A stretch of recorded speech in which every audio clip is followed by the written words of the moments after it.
లీనమైపోతూ ఉంటుంది.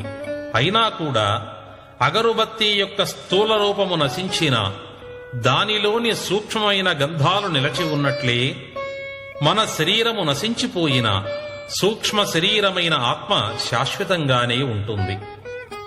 దేవుడికి ఎంత ఖరీదైన అగరబత్తీలు వెలిగించాము అని కాకుండా ఎందుకు వెలిగిస్తున్నాము అని ఆలోచించండి చాలు. మన బుద్ధి వికసించి జ్ఞానము తెలుస్తుంది.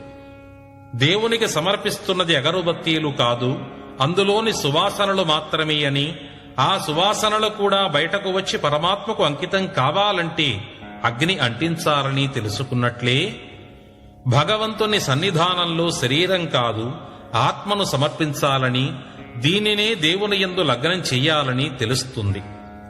శరీరం శాశ్వతం కాదు, అది ఒకనాటికి అగరబత్తీలా కాలి బూడిదగా మారిపోతుంది.